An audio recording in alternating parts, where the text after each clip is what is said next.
This is The Clash, where the real world clashes with a true Christian worldview. Join former professional wrestler Chris Whaley, known as the Masked Saint, who is an author, pastor, and teacher that brings his wrestling skills into the squared circle and tackles real-life issues. Along with Jeff Dixon, best-selling author, internationally known teacher, leader, and pastor who is not afraid to tackle the tough issues of the world we live in. Together they form a tag team of wisdom in The Clash.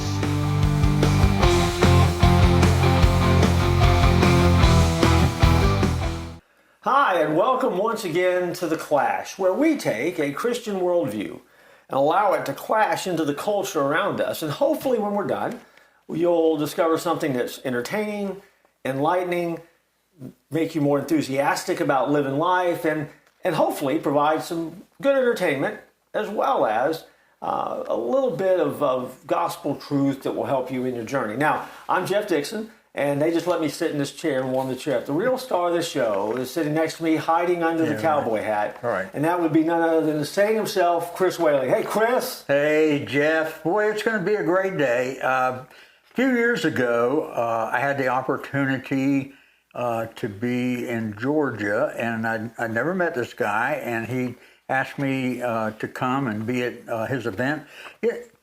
Jeff, it's amazing today that you have a Christian professional wrestling organization. Mm-hmm. You know, we've had another one on here before, and our guest today is probably one of the pioneers of that whole concept. His name is Marty Miller. He has Hope Championship Wrestling, and just, goes all over the place, goes into prisons, taking professional wrestling, but most of all, taking the gospel, too, when he goes into those events. And Marty, it is great to have you with us today, man. Thank you for coming. Guys, thank you for having me. I don't know about an introduction. I don't know about a pioneer of anything, but I do appreciate it. Appreciate being on here with you guys. Well, see, I get nervous when Chris says stuff like that because I think, well, why do they want to talk to us? So, I'm honored that you're here. And now you're actually, though, at a show right now when we're recording this. You've taken time out of kind of working. Yes, sir. To kind of jump in with us. So tell us what you're doing right now. So right now we're in Jackson, Georgia for Lariato Pro Wrestling. Guys, some of your viewers may know by the name of Luke Gallows in WWE. Doing his own thing now, running his own promotion, and we're getting ready to do a big fundraiser for their football team. And we just got the ring set up and everything. So we're just taking a little break, and glad to be able to take a break and be with you guys during this. So. Well, man, we're thrilled to have you. Chris, go ahead. Yeah, well, let's start with the good stuff there, Marty. Just tell us about your journey of faith. So I grew up in church. I tell people that there's a Christian rapper, Lecrae. He tells everybody that he was a drug baby. His grandma drug him to church every chance she got. And that's kind of how I grew up. My dad was a deacon in the church, and we were there all the time. I knew all the stories. I knew all the stuff. I was that church kid. And I was about 12 years old. Something happened. I still don't know what happened with my dad in the church. He walked away. And for me, as a 12-year-old kid who just looked at church as a bunch of rules and stuff, that was freedom for me. I was like, man, yes, I can go watch a PG-13 movie. I can listen to non-Christian music. I can do all this stuff that I couldn't do before. And so I spent the next 8-9 years running from God, running far from God. I started drinking at like 14 years old. Just got involved with stuff that I should have never been involved in. I never stopped believing in God. I didn't understand who he was. It was just a bunch of stories to me. And then about 2021, I just started feeling something. Like something was missing. But I didn't know what it was. And through a series of events, I ended up getting invited to a church service, and I went. And the first service I went to, God just absolutely wrecked me. And for the first time in my life, I knew who Jesus was, not just the story of Jesus. And so that was 20. Let me do my math here real quick. 23 years ago that I gave my life to Christ, and man, it's just been a journey ever since. through various highs and lows, and we can get into some of that later. But yeah, that's just kind of been my walk with him ever since there for 23 years now in October. Wow. Go ahead, Jeff. Well, now, so obviously though that coming back to Jesus and getting that moment where you kind of come face to face with him, boy, that's a long jump though from Hope Championship Wrestling, right? I mean, how does that happen? I mean, how do you end up from coming back to God all of a sudden and now running and managing and owning a wrestling company? So professional wrestling has been my life since I was a little boy. Okay. I can remember being about 4 or 5 years old and seeing a commercial for WTBS wrestling on Saturday night in Atlanta. And I remember the commercial, I mean, like it was right now. The Road Warriors, Dusty Rhodes, these larger than life guys screaming and hollering and hitting each other. I don't know, something about it just grabbed me at a young age. And you could ask my parents, that was my life. Like when I would get in trouble in school, other kids get put on restriction, I got wrestling taken from me. Oh, wow. Wow. It was just literally my life. And so I wanted to be a wrestler. That was my dream. I remember my prom, my senior year, my prom, they announced, they tell you what you're going to go to college to do. And I remember they said, Marty Miller, he's going to be a pro wrestler. And, so that was my goal. And then, so when I was, my summer of my junior year, I worked 2 jobs and I bought my first wrestling ring. I worked all summer, bought my first wrestling ring, put it in my backyard. And several of the local guys in Georgia would come to work out in the ring. And my only cost was, hey, you got to train me. Whatever you're working on, you got to teach me. Okay. And so I got in the ring and just started doing all that. And I quickly found out that in the ring stuff wasn't for me. I like the behind the scenes stuff, putting everything together and whatnot. Sure. And so I started running my own shows. And then when I got saved, when I gave my life to Christ, God took me completely out of wrestling. I mean, nothing to do with that. I didn't watch it. I got rid of everything that I had because what God showed me was that it became a God to me, an idol to me, because it was everything to me. It was the most important piece in my life. And so he took me completely out. And then that lasted for about 7 or 8 years. And then I come home from work one day and my son, Caleb, was watching wrestling. And I remember my first instinct was to cut it off. But then I thought about, wait a minute. He's a little bit older than I was when I fell in love with it. Let's just see what happens. And so he really got into it. And I just started praying. I said, God, look, if you open this door for me, I want to do it to honor you. That's the only reason I want to be involved in it. Mm-hmm. And so it took a few years, but he gave me the idea of the Christian wrestling. And so I started doing searching online, and I found there's a company in Texas that was called Christian Wrestling Federation that was really one of the first ones to do it. And I was like, man, why can't we do something like that here in Georgia? And so that's just slowly what I started working on. And we're this November, we'll celebrate our 4th anniversary of doing it. Wow. And so that's how it came about. Wow. So when I was with you, you were just getting started with that then, right? That's right, I was. Wow. That's amazing. Maybe about the 2nd or 3rd show that we did. Yeah. What's been your highs and lows of promoting wrestling? So the highs for me, my most favorite thing here recently is we've been able to go, we've done 3 now, where we've been able to take our ring and take our team inside of a jail. And they actually let us in the walls of the jail. We've done 2 youth facilities and an adult facility. And, we joked, he's like, oh, it's a captive audience. They have nothing else to do. But they really got into not only the event, but the message as well, and the response afterwards, and not only from the inmates, but the staff and the wrestlers as well. It's been just, God has absolutely blown my mind that he could use a bunch of wrestlers to not only share the gospel, but with inmates. Yeah. That's been the absolute best. And since we've been doing this. That's awesome, man. When I was with Marty, I had the awesome opportunity of sharing the gospel from the ring with Nikita Koloff, who we've had on the show. Sure. Mm-hmm. And I remember that night we had like 13 people accept Christ, and it just, the whole time home, as my wife and I were driving home. We were in our RV. Whole time home, I said, man, what would be awesome is to have like a Christian WrestleMania. That's what I tried to do, and it's still going to happen one day. Okay. Where we have this, have all these guys like Ted DiBiase and Nikita Koloff and Lex Luger and Mark Miro and others that can, get up and share their faith, and we could also have Christian professional wrestling. I've got this all in my mind. One day Marty's going to help me put this on, but he's got a ring. He can bring the ring. Yeah, but absolutely. He's just inspiring a lot of people, which includes, I'm sure, a lot of wrestlers and all. Yeah. But you go ahead, Jeff. Hey, well, now tell me. We're going to take a break here in a couple minutes, but before we do, tell me then how do you recruit? How do you get this stable of wrestlers that kind of link their life with Hope Championship Wrestling, and what does that look like now? So it's really happened organically.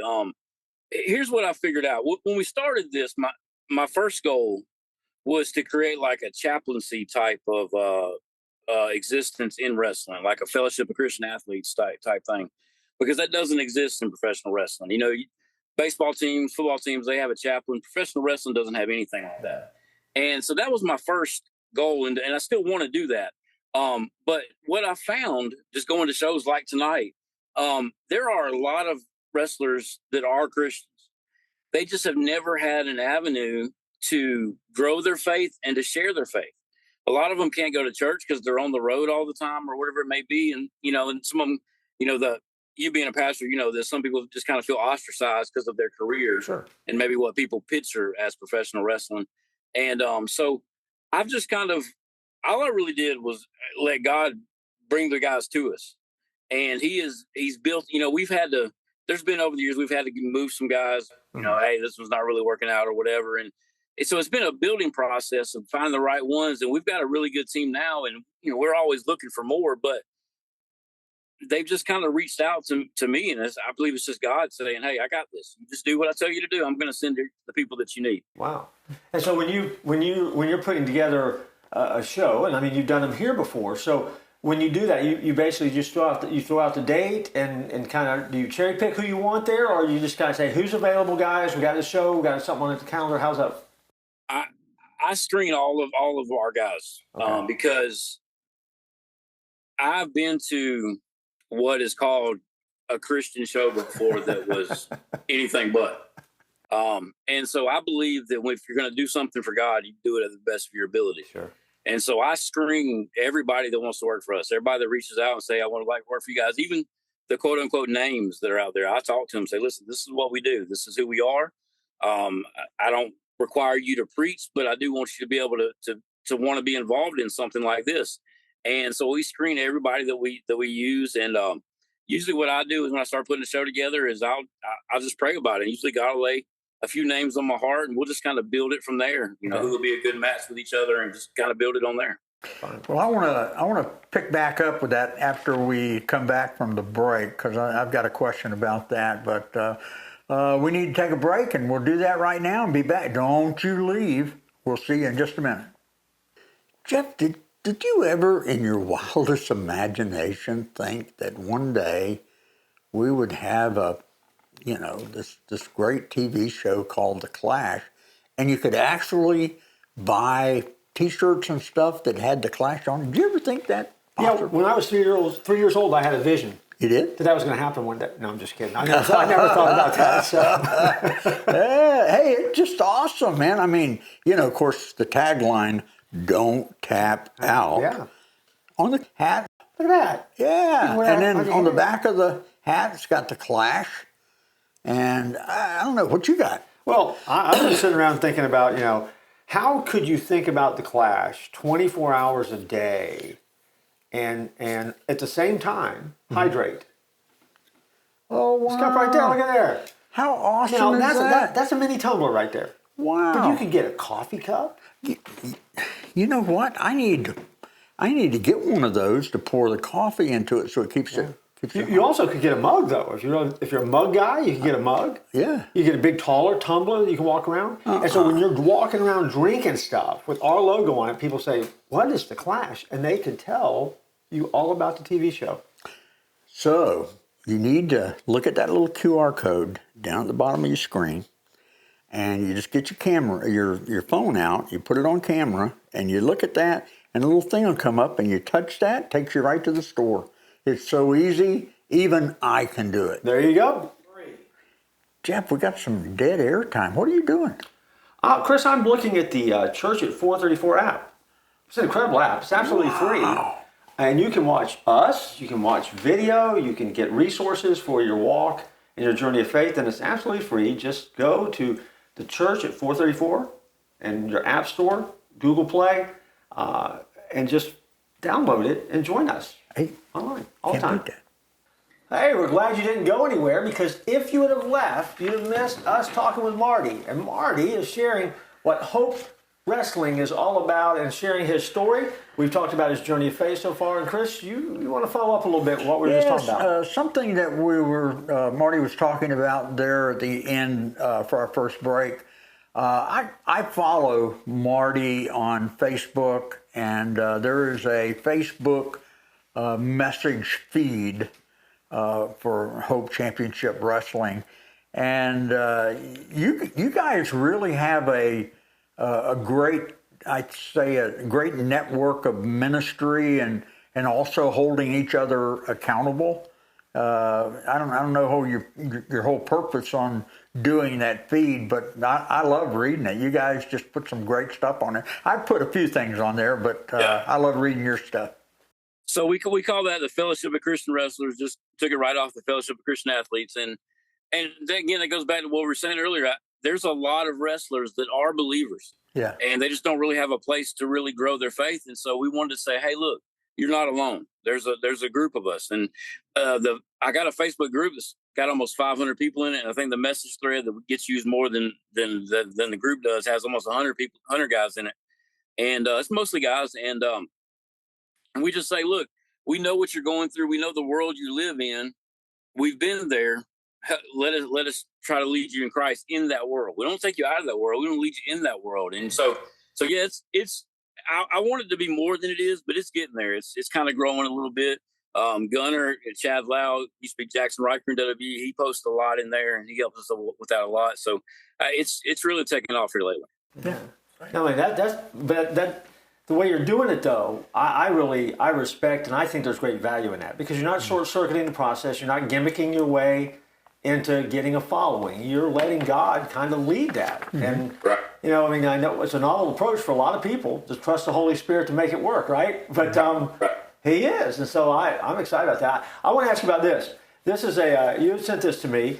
You have written a book called Wrestling with Faith. And it's a 21-day devotional book with a lot of, I guess, lack of a better word, there are testimonies that are included in the book as well from some folks. One of them is sitting next to me over here. He's got his little piece in there. But I mean, there's some other guys that have written some stuff. Tell me about the journey to get this book written and what's been going on with it.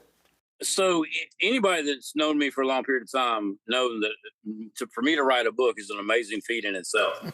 I was a school teacher for a few years, and that just blows people's mind. But the idea of writing a book, I don't know, it's just something that God laid on my heart years ago. And I started I've always been one to kind of take something that you watch and try to connect it with faith. Like if I watch a movie, I love the Marvel movies. And so when I watch those, I try to find little elements in there, like, oh, you know what? That's scripture, what he just said right there. Right. And so I try to find little stuff like that. And what I found was when I was watching wrestling, I would see these stories and I was like, wait a minute, that's straight out of the Bible. Mm-hmm. And so I was like, let's take these stories and see if we can't connect them to scripture and give maybe, a fan or whatever it may be, another outlet to figure out who God is. And so that's really the point of the book. And it's been, we've sold, I want to say, I just guessing maybe a couple hundred copies already. And it's been pretty amazing what God's doing with that already. And we've got I want to say there's 30 testimonies in there from wrestlers about their faith walk and stuff. So it's been real good. Well, I mean, I want to tell folks if they can pick up a copy of it. I've worked through the 21 days by way of like a devotional book, and it's excellent. I mean, it's fun. If you're a wrestling fan at all, you recognize the names, the stories. My favorite chapter, by the way, in here is chapter 8, where you tell the Dusty Rhodes stories, and you actually write out his hard times mic work, man. Oh, it's classic. And when he's talking to Ric Flair about putting some hard times on his family, I mean, right. and I remember that when I was reading that. I mean, I was smiling ear to ear, laughed out loud because again, that was a part of my childhood, man. I remember hearing that, and man, when Dusty Rhodes talks and all that inflection was there. And so for me, I mean, I think I've reread that chapter, more times than I can remember, just because again, you captured the moment and you actually put it down and made a spiritual application with it, which again is a great way to do it, and very pastoral, by the way. So I mean, congratulations on the book. We're going to make sure folks know how to find it before we wrap the episode up. Okay. Thank you. Marty, what do you think it is about professional wrestling that draws people? It's the story. I think we as a society, as people, as humans, we love a good story. Mm-hmm. We want to be entertained. I'll get in trouble with some church folks here, but I hate the term. There's a term that people will say when they come to a church to sing or whatever it may be. They'll say, "We're not here to entertain."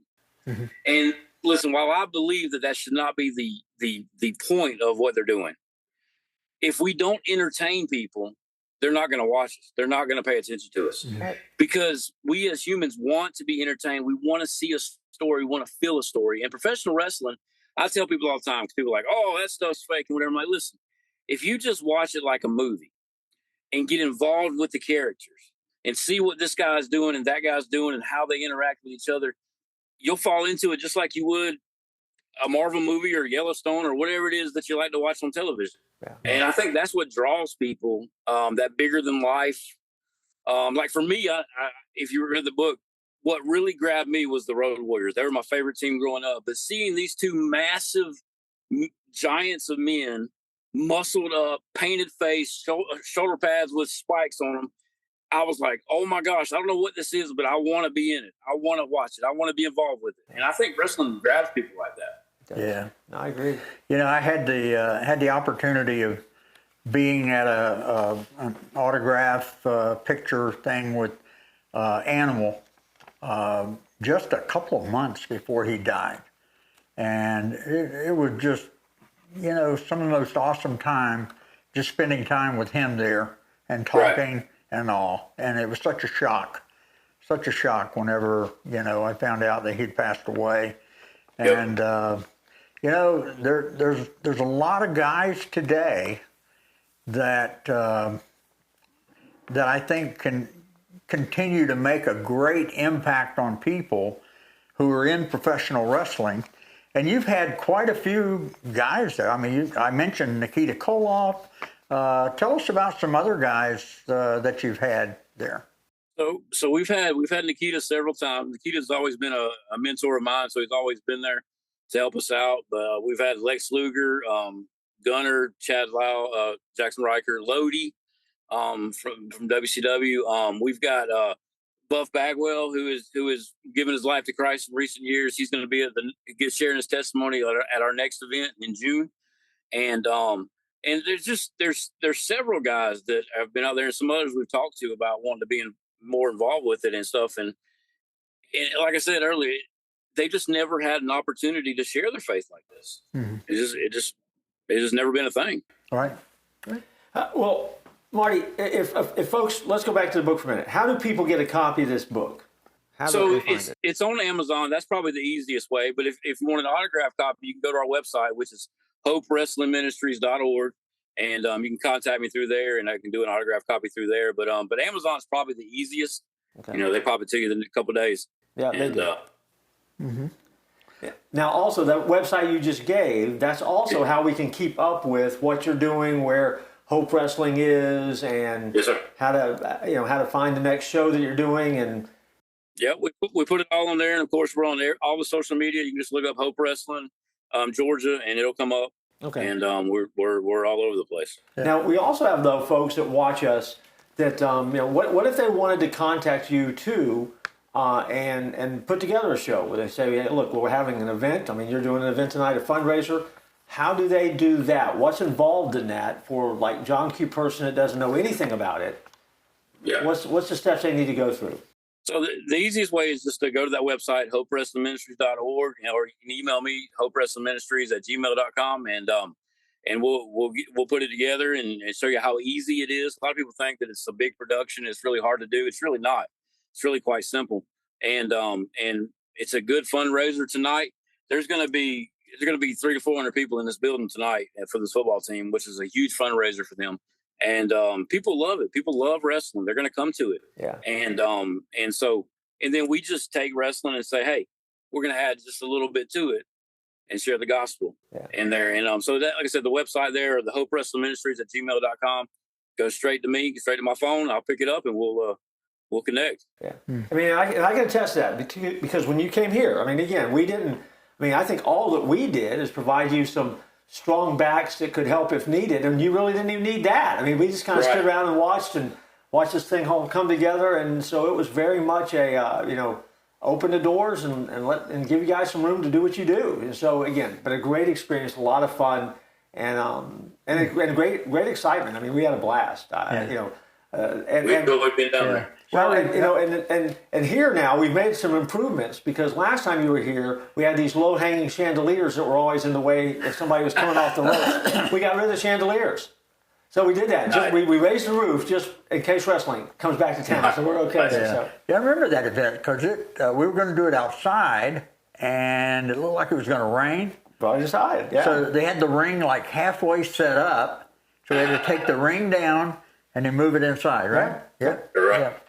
Well, hey Marty, you touched on something earlier in the area of entertainment. You know, one of the things that have captivated me about Christ when I came to know Christ was a pastor down in West Palm, Dr. Jess Moody. The first time I ever heard that guy, he was different than anybody I'd ever heard before because he told stories that I could relate to. And then I became a Christian, and I was in that college, and he actually taught a course in that college. And he said, boys, when you're preaching, he said, do like Jesus did. He said, Jesus told stories. Exactly. You know, somebody would say something. He said, a man had 2 sons. One wanted his inheritance. You know, he tells the story of the prodigal son. And he said, you win people by getting them involved in those stories with the gospel. And I just thought of that because I think that's unique in what you're doing. Yeah. Is you're telling a story, but you're captivating them with the gospel in that story. You got to grab their attention. You know, I've worked with teenagers for most of my life, but adults are the same way. You got to grab their attention, and if you give them something that intrigues them, they'll listen better. Yeah. And it don't matter the age. Yep. By the way, do you know he's a former youth minister, right? You're not a youth minister now, right? No, sir. Yeah. No, sir. He's a former youth minister. So Jeff's a former youth minister. I've been there, done that. Been a lot of camps, been to a lot of events. So I was like the world's worst youth minister. I was terrible. I told you that. But we're proof positive though. You can come out of youth ministry and someone will give you a TV show. There you go. There you go. So Marty, thank you so much. We are looked at the clock here. We're out of time, but good luck tonight, obviously. But also, we want folks to connect with you. So make sure you reach out to Marty, email him if you saw him on the show, and you can go through the website. But thank you so much for telling the story. Thanks for what you do. You are making a huge impact, and so God bless you, and God bless Hope Championship Wrestling, man. Just keep it up. Thank you, guys. I appreciate the opportunity to be on here and appreciate the friendship with you guys as well. All right, listen, well, God bless you. Have a great night, and we look forward to talking to you soon. Thank you, guys. All right. Have a good night. Bye. And remember, don't tap out.